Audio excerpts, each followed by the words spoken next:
예, 오늘은 디도서 세 번째 시간입니다. 그러니까 이 편지는 사도 바울이 썼죠. 사도 바울의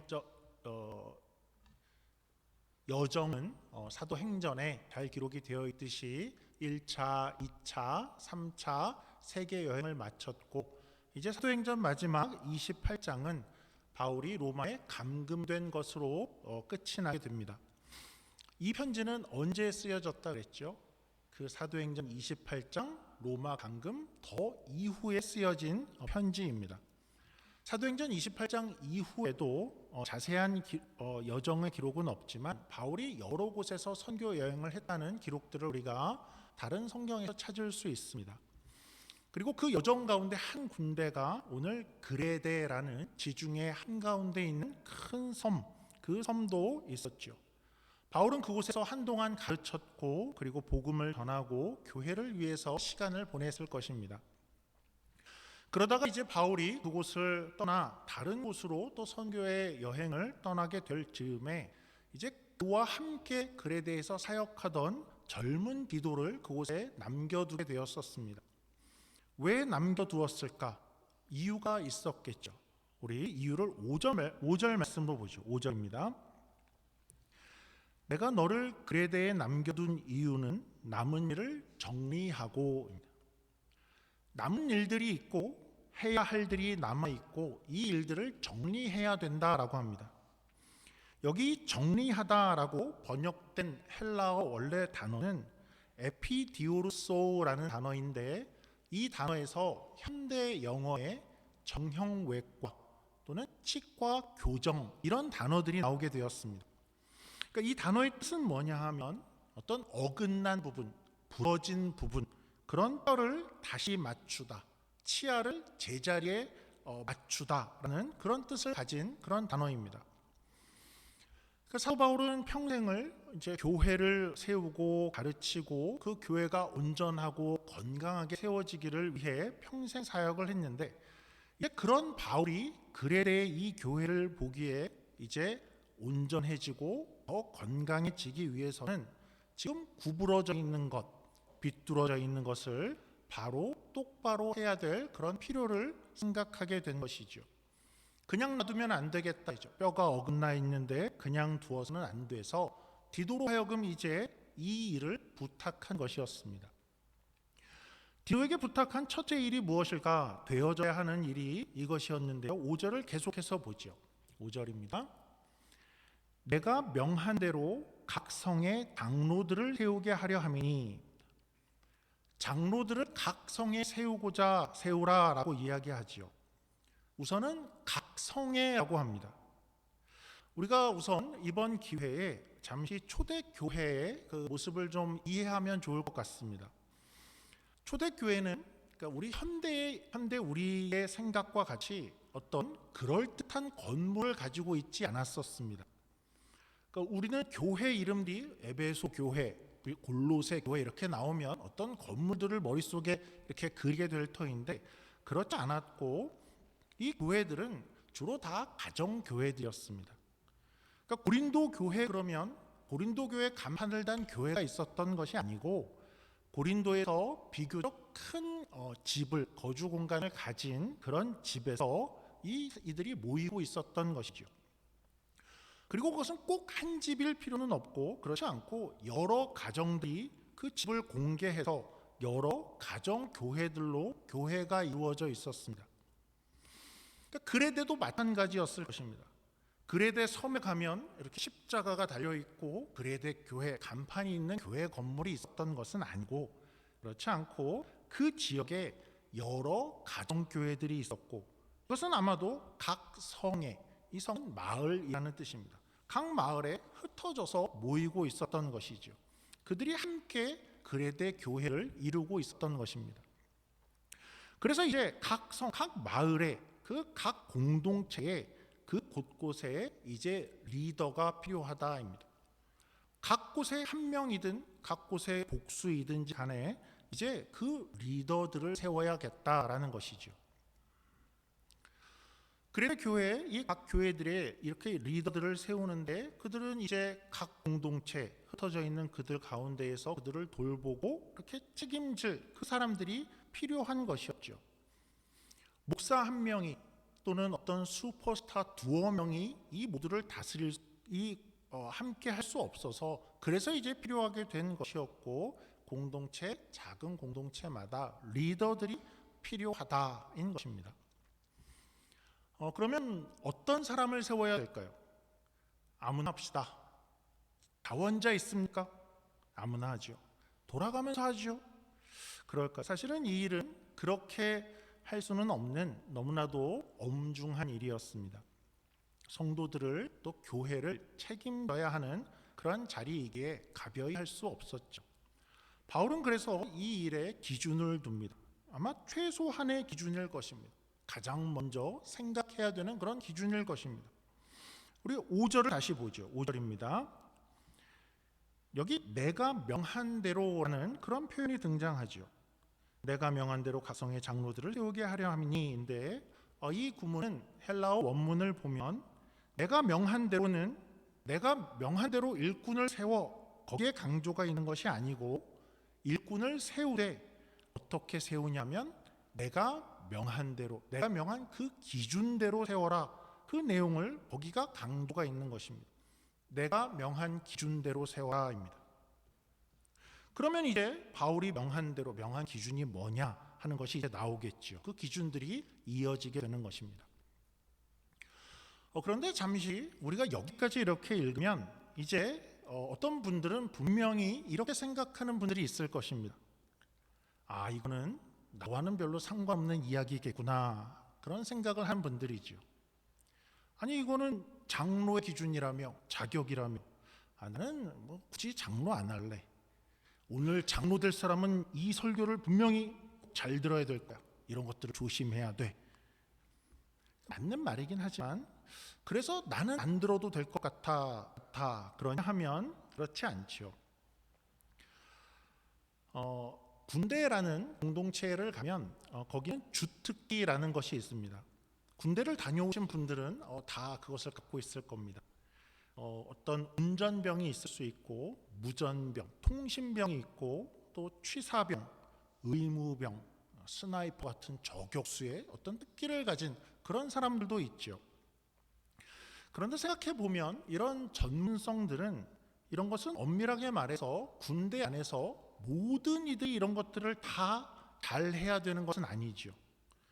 스나이퍼가 음식을 잘해야 된다거나 물론 잘하면 좋지만 의무병이 무전기를 잘 다뤄야 된다든지 운전병이 전문적인 약 이름을 다 외우고 있어야 돼. 사실 그렇지는 않죠. 그런데 생각해 보면 이런 면과는 다르게 군인이라면 공통적으로 갖춰야 할 그런 것들도 있습니다. 예를 들면 이런 덕목들이죠. 명령에는 반드시 복종해야 된다. 작전을 하는데 시간을 꼭 잘 맞춰야 된다. 전우가 넘어질 때는 도와줘야 된다. 그리고 늘 언제나 건강한 체력을 유지하고 있어야 된다. 이것은 군인이라면 누구나가 다 해야 되는 것들이죠. 여기 오늘 이제 나오는 이 덕목들은 어떨까요? 어느 쪽에 가까울까요? 현대 우리 교회 안에도 사실은 특별한 은사들이 존재하죠. 찬양을 잘하는 사람, 또 드럼을 치고 위에서 생방송을 이렇게 준비해 주시는 분들, 이거는 우리 모두가 다 잘해도 좋지만 사실은 꼭 그래야 되는 것은 아니죠. 그런데 오늘 이제 나오게 되는 항목들은 어떨까요? 장로들만 이렇게 돼야 되는 것일까요? 그리고 남들은 상관이 없는 그런 내용들일까요? 전혀 그렇지가 않다라는 점이죠. 이제 여기 나오는 모든 덕목들은 우리 모두가 다 같이 함께 추구해야 되는 그런 덕목들입니다. 신자들로서 누구나가 다 가야 되는 길들이죠. 단지 이제 그 길에 먼저 도착한 이들이 있을 것이다. 그런 이들을 먼저 리더로 세워라 이죠. 그 이야기입니다. 그런 이들이 그렇게 세우면 먼저 본이 되어서 그리고 이제 그 길로 다 가야 되는데 여기까지 이르러야 되는데 거기에 본이 되어서 역할을 할 수 있을 것이다 이죠. 여기 나오는 이 기준들이 장로가 아니니까 난 안 들어도 돼 그러지는 않아야 되겠다. 우리 모두에게 해당되는 그런 내용들이 될 것입니다. 혹시나 아직도 이 장로의 직분만 상관 있어라는 생각이 조금 드신다면 이런 면도 좀 짚고 가죠. 여기 오늘 본문에 나오는 장로라는 이 명칭은 오늘날 우리 장로교의 그 장로와 정확히 같은 명칭이 아닙니다. 그러니까 물론 이런 구절 가운데에서 오늘날 장로교의 장로라는 리더의 명칭이 나왔죠. 그러나 이 당시에 말하는 여기 장로라는 이 표현은 우선은 현대로 생각하면 목사와 장로를 다 포함하는 명칭입니다. 그러니까 가르치고 다스리는 모든 리더를 뜻하는 그런 명칭이죠. 그리고 우리 7절을 잠깐 볼까요? 7절 앞부분은 어떻게 되냐면 갑자기 감독이라는 그런 단어가 나옵니다. 지금 현대에도 우리 다른 종파에 가면 거기는 감독직이 있고 그리고 장로직이 따로 있습니다. 그런데 아직 이 신약, 이 초기 시대 때는 여기 장로나 감독은 똑같은 명칭으로 쓰고 있습니다. 한마디로 우리식으로 표현하면 교회의 리더라는 뜻입니다. 그러니까 간단히 정리하자면 이제부터 나오는 내용들은 분명히 오늘날의 장로님들만 해당돼 그렇지 않고 우리 모두가 다 같이 추구해야 하는 그러한 덕목이고 우리가 가야 될 길이고 이 목록들을 살필 때 우리는 오늘 나는 얼만큼 와 있을까? 나는 어디쯤 와 있을까? 하는 것들을 좀 생각하면서 읽어가면 좋을 것 같습니다. 우리 한번 6절을 가보죠. 6절입니다. 바울은 이렇게 먼저 이야기하죠. 책망할 것이 없고 한 아내의 남편이며 방탕하다는 비난을 받거나 불순종하는 일이 없는 믿음의 자녀를 둔 자야 할지라. 그러니까 어떤 사람이 되어야 되는가 우리는, 그리고 어떤 사람이 리더의 자리에 지금 합당한가일 때 우선은 책망할 것이 없는 사람이라고 합니다. 이 말은 이런 뜻은 아니죠. 전혀 무흠해야 된다라는 뜻은 아닙니다. 책망할 거리가 전혀 없는 완전 무결한 사람이 되어야 돼, 그런 것은 아니죠. 그런 사람은 있을 수가 없죠. 헬라어 원어를 보면 이 단어의 뜻은 그를 공격할 것이 없다라는 뜻입니다. 또는 그를 붙잡을 일이 없다라는 뜻을 가지고 있는 단어입니다. 그러니까 리더로 서기에 어떤 확연히 드러나는 비방거리가 없어야 된다라는 것이죠. 그러니까 법정 고소를 당할 만한 일은 물론 없어야 될 것이고, 이것은 가장 중요한 기준이 될 것 같은데요. 리더가 이렇게 되어져야 되는데 어떤 사람이 안 됩니다. 저 사람이 리더라고요. 저 사람은 못됐습니다. 저 사람은 치사합니다. 사람들을 속입니다. 자기만 합니다. 저 사람에 대해서 정말 할 말이 있습니다.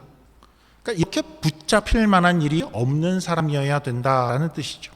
그렇겠죠. 그리고 이어서는 이제 리더는 어떤 사람이냐 하면 한 아내의 남편이다라고 이야기를 합니다. 아니 갑자기요? 좀 뜻밖이기도 합니다. 예상 밖이죠. 교회 리더에 대해서 이야기를 하는데 이제 가정의 이야기가 등장하죠. 우선 이 구절은, 이 부분은 역사적으로 여러 가지 해석들이 존재해 왔습니다. 이거 무슨 뜻일까요? 한 아내의 남편이어야 된다는 건 무슨 뜻일까요? 결혼을 해야 된다라는 뜻일까요? 총각이나 처녀는 안 된다라는 뜻일까요? 아니면 한 아내라면 아내가 한 명인 것이 강조일까요? 그러면 첩을둬서는 안 된다라는 뜻일까? 혹시 당시 사회에는 있을 수 있을 만한 일부 다처제를 사는 그런 사람들은 제외해야 된다라는 뜻일까요?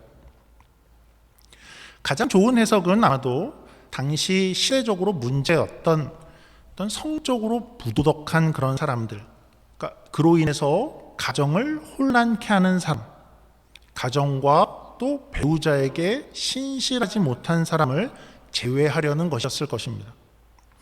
오늘날도 그렇죠. 리더인데 그가 성적으로 문란하다거나 배우자에게 성실하지 않다거나 배우자를 존중하지 않는 그런 모습은 어떤 면에서도 우리가 리더로 동의하기 어려울 것입니다. 그리고 이어지는 자격인데요. 역시나 가정에 관한 것이죠. 방탕하다는 비난을 받거나 불순종하는 일이 없는 믿는 자녀를 둔 자라야 할지라. 자녀가 방탕하거나 비난을 받거나 불순종하면 그 부모는 안 된다라는 것입니다. 이것은 사실 조금 너무해 보이기도 합니다. 우리가 자녀를 어떻게 그렇게 온전히 책임질 수 있겠습니까? 그러니까 신실한 많은 이들 가운데에도 이렇게 방탕한 자녀가 있는 경우를 우리가 종종 보게 되죠. 어떻게 평생 부모라도 그를 책임져라는 말인가, 좀 과하다라는 생각을 하게 되는데, 그런데 여기 나오는 여기 자녀라는 이 단어는 어린 자녀를 뜻하는 단어입니다. 그러니까 children, child죠. 아이를 뜻하는 단어입니다. 그러니까 아직 부모 밑에서 교육과 보호를 받는 그런 자녀를 말하는 것이죠. 그러니까 이렇게 보면 우리가 좀 납득이 될 수 있을 것 같습니다. 질문은 이런 것이라고 할 수 있겠죠. 그가 자녀를 어떻게 키우는가? 그가 정말 믿음이라는 것이 중요하다라고 믿는 사람이라면, 신앙이 중요하다고 믿는 사람이라면 그 자녀를 그렇게 돌보려고 힘쓰지 않겠는가 하겠죠. 그리고 그 자녀에게 그러한 본이 되어서 자녀가 그런 모습을 갖추게 될 것이다 라는 뜻일 것입니다. 사실 이런 자격에는 이런 논리가 담겨져 있는데요. 디모데전서 3장 5절입니다. 사람이 자기 집을 다스릴 줄 알지 못하면 어찌 하나님의 교회를 돌보리요. 그 사람의 어떤 리더의 자격은 한마디로 가정에서 드러난다라는 것이죠. 배우자에게 또 자녀에게 본이 되어지지 못한다면, 그 가정을 다스리지 못한다면 어떻게 교회를 돌보겠는가? 그래서 가정부터 보자 하는 것이고 가정에서 드러난다입니다. 더 가보죠. 7절입니다. 감독은 하나님의 청지기로서 책망할 것이 없고 제 고집대로 하지 아니하며 급히 분내지 아니하며 술을 즐기지 아니하며 구타하지 아니하며 더러운 이득을 탐하지 아니하며. 6절이 가정부터 보자였다고 한다면 7절은 한마디로 그의 성품과 인격을 좀 보자입니다. 리더는 정말 그래야 되고 우리가 함께 바라고 추구해야 될 것이지요. 사실 자세한 설명은 좀 필요가 없습니다. 우리가 만약에 이러지 못하고 있다면 그거는 우리가 이 말뜻을 몰라서 그런 것이라기보다는 우리가 실력이 없어서 못하고 있는 것이죠. 우리가 되어져야 하는 모습, 좋은 리더의 모습인데 우리 간단히만 한번 살펴본다면 첫 번째는 제 고집대로 하지 않는다라고 합니다. 리더의 가장 중요한 성품일 수 있을 것 같습니다. 함께 길을 같이 가는데 자기 고집대로만 하려는 자는 공동체에 어울리지 않을 것 같습니다. 급히 분을 내지 아니하며입니다. 급히 분을 내는 이들은 또 공동체의 하나됨을 심각하게 위협하죠. 서로를 배려하고 또 사랑하고 포용해야 하는 공동체에는 전혀 어울리지 않는 성품입니다. 술을 즐기지 아니하며, 기독교에서 술에 대한 입장은 사실은 문화적인 배경이 많은 차이를 가져오곤 했었습니다. 그러니까 성경이 술을 어떻게 이야기하는가 아주 긴 이야기지만 오늘 부분에 관련해서 간단히만 좀 이야기를 하자면, 물론 성경은 절대적인 금주를 요구하지 않습니다. 그런데 우리가 동시에 한 가지 이해해야 할 것은, 생각해야 될 것은 성경 시대의 이 지역의 특색입니다. 여기는 우선 포도주가 그냥 마시는 물보다 음료로서 훨씬 더 안전한 지역이었습니다. 그러니까 석회지 많은 그런 물들을 먹는 것보다는 수분을 섭취하기 위해서는 오히려 포도주를 먹는 것이 훨씬 더 안전한 그런 시대, 그런 곳이었죠. 현대 우리와는 사뭇 다른 느낌을 갖고 있고 포도주가 더 가까울 수밖에 없는 그 배경을 갖고 있습니다. 그런데 그 안에서도 사실 술에 대해서는 많은 부분에서 성경이 절제와 방탕과 관련해서 부정적으로 이야기하는 것도 사실이죠. 특별히 하나님의 일을 하는 사람들, 그리고 리더의 자리에 서는 이에게는 늘 조심해야 될 것으로 등장을 합니다. 우리 잠언 31장입니다. 르무에라, 포도주를 마시는 것이 왕들에게 마땅하지 아니하고 왕들에게 마땅하지 아니하며 독주를 찾는 것이 주권자들에게 마땅하지 않도다. 그러니까 왕이나 지도자나 리더의 자리에서 다스림을 행하는 자들에게는 어울리지 않는 것으로 이야기하죠. 잠언 20장 1절입니다. 포도주는 거만하게 하는 것이요 독주는 떠들게 하는 것이라. 이에 미혹되는 자마다 지혜가 없느니라. 이사야 28장 7절입니다. 그리하여도 이들은 포도주로 말미암아 옆걸음치며 독주로 말미암아 비틀거리며 제사장과 선지자도 독주로 말미암아 옆걸음치며 포도주에 빠지며 독주로 말미암아 비틀거리며 환상을 잘못 풀며 재판할 때에 실수하나니. 술은 율법적으로 되냐 안 되냐를 넘어서 늘 그 사람의 절제와 자제력, 그것을 상징하는 모습으로 등장을 하고, 그리고 방탕하지 않은 삶의 모습을 가지려는 것과 연관해서 등장하지요. 에베소서의 가장 유명한 말씀, 술 취하지 말라, 이는 방탕한 것이다 라고 하죠. 그 모습은 자기의 어떤 책임, 본분, 그리고 지금 해야 될 어떤 것을 정신을 차리고 감당해야 되는 것을 피하는 것의 대표로 등장을 합니다.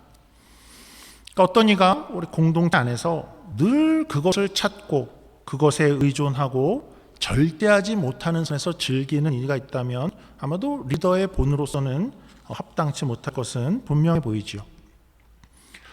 우리 1절 이어서 계속해서 보면 구타하지 아니하며 더러운 이득을 탐하지 아니하며입니다.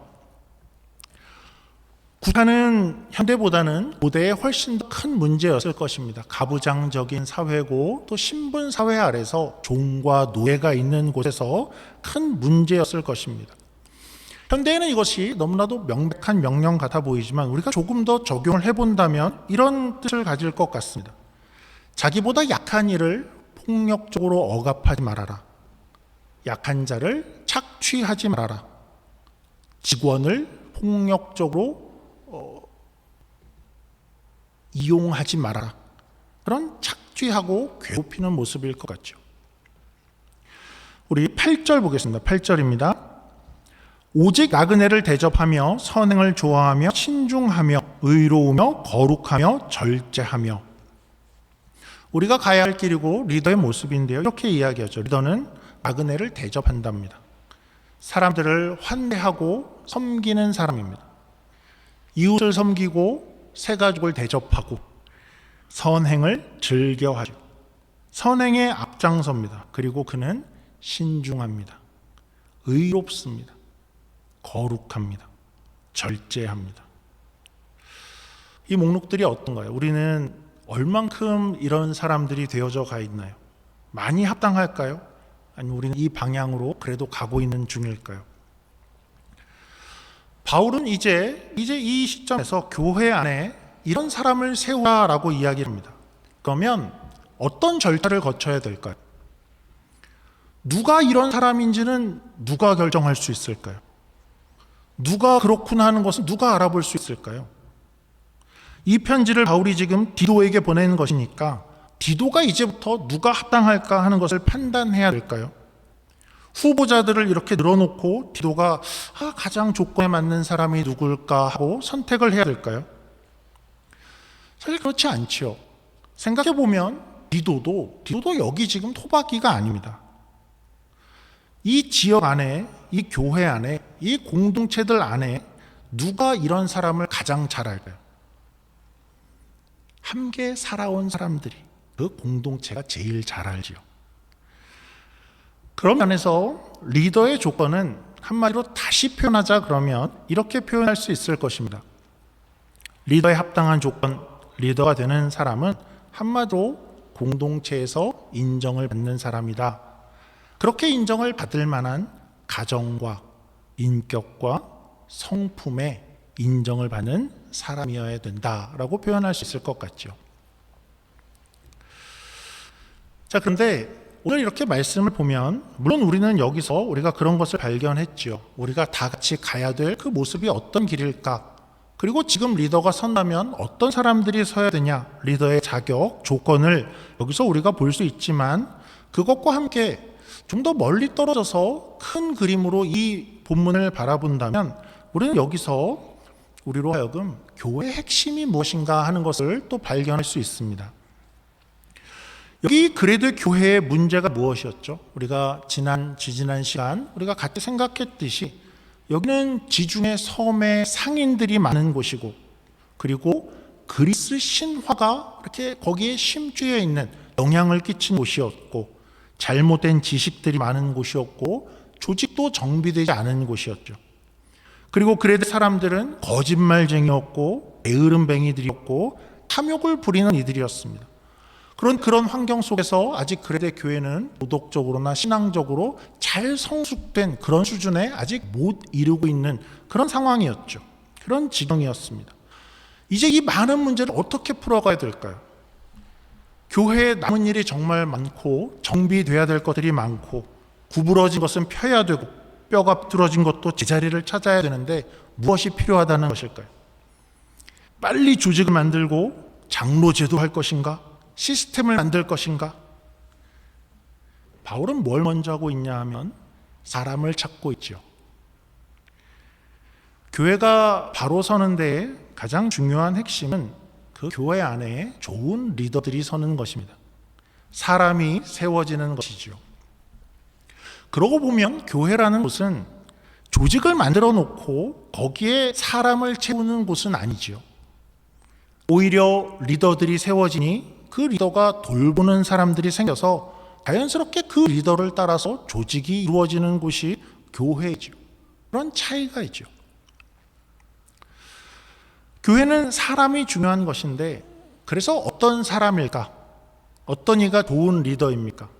공동체의 인정을 받는 사람, 신앙, 인격, 가정.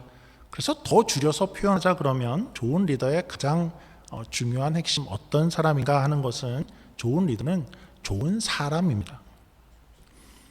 왜냐하면 교인들은 모두가 다 어디로 가야 되냐 하면 이런 신앙과 인격과 성품으로 그리스도 안에서 장성한 분량에 이르는 그곳을 향해서 가야 하는 것이 교회의 목표이지요. 그럴 때 가장 중요한 것은, 역할을 할 수 있는 것은 리더가 먼저 서서 그 본으로 서 있는 것이 가장 중요한 것이죠. 저는 올해 시작을 하면서 디도서가 이 시기에 우리 교회에 가장 맞는 말씀인 것 같습니다 라고 말씀드리고 계속해서 디도서를 살피고 있는데요. 이런 면에서도 그렇습니다. 올해 저희 교회 안에 기대가 있다면 어떤 조직과 시스템과 또 어떤 그런 것들이 모양을 갖추게 될 것입니다. 한 팀 한 팀이 구성될 것이고, 또 구역이라고 불릴 수 있는 소그룹, 구역, 이런 체제들이 나눠질 것입니다. 거기에 리더들이 설 것이지요. 그렇게 준비가 되고 있습니다. 그런데 우리가 함께 기억하고 싶은 것은, 그러면 앞으로 이렇게 팀장으로 서게 되고 리더로 서게 되는 분들이 있다면 그런 분들은 앞으로 어떻게 해야 될까요? 공동체의 인정을 받고 이런 사람이야 해서 팀장이 되어지고 리더가 되어진다면, 그 다음에는 이제부터는 그 자리에 서서 능력을 보이고 성과를 가져오고 결과를 추구하고 더 능률적이고 더 효율적이고 체계적이게 조직을 그렇게 이끌어야 될까요? 아니지요. 거기에 가서도 더 집중해야 될 부분은 더 오늘 본문과 같은 사람이 되기 위해 노력하는 것이죠. 그런 사람으로 공동체 안에 존재하는 것이 리더로서 공동체 안에 있는 가장 중요한 존재 이유이고 사명이죠. 거기 가서 계속해서 가정생활의 모범을 보이는 것, 외적으로 누구에게나 책망을 받지 않는 사람으로 계속 서 있는 것, 그리고 인격을 갖춘, 훌륭한 인격을 갖춘 모습으로 더 성숙해지는 그 모습으로 리더로 서 있는 것, 그것이 가장 중요한 리더의 모습이죠. 늘 강조하지만 우리는 어떤 일보다, 해야 되는 어떤 목록보다 더 좋은 사람이 되어주시기를 간곡히 부탁을 드립니다. 운을 내지 않고 폭력적이지 않고 거룩하고 신중하고 의로우며 남을 대접하는 그런 사람으로 계셔주시면 되는 것이죠. 말씀을 정리하도록 하겠습니다. 오늘 이 본문들은 특정한 어떤 사람들을 위한 본문이 분명히 아니었죠. 우리 모두가 다 가야 할 그러한 모습, 그러한 길입니다. 그리고 우리가 이런 모습들, 이 리더의 자리, 이런 것을 우리가 다 사모하면 좋을 것 같습니다. 그것은 어떤 직분을 위해서, 명예를 위해서가 아니라 우리가 그만큼 자라갔다는 어떤 표가 되기 때문이죠. 바라기는 우리 모두가 이 목록들을 다시 한번 기억하면서 이러한 사람으로, 또 이러한 모습으로, 온전한 사람으로 하루하루 그리스도의 장성한 분량까지 자라가고 이르러 갈 수 있는, 교회 안에서 함께 그곳을 향해 걸어갈 수 있는 저와 여러분이 되기를 주의 이름으로 축원합니다. 기도하겠습니다. 하나님, 그레데 교회야말로 안팎으로 정말 많은 문제들 가운데 있었는데 바울은 그때에 먼저 리더를 세우라라고 이야기를 합니다. 리더다운 사람이 세워지는 것이 건강한 교회가 되는 가장 첫 번째 중요한 핵심이기에 그랬다 하는 것을 우리가 생각해 보았습니다. 우리 모두가 이런 사람이 되어지기를 원합니다. 가정에서나 신앙면에서, 인격면에서, 성품이 모두가 다 이렇게 달아갈 수 있는, 우리 모두가 될 수 있는 그런 함께 예배하는 성도들 될 수 있기를 예수님 이름으로 기도드립니다. 아멘.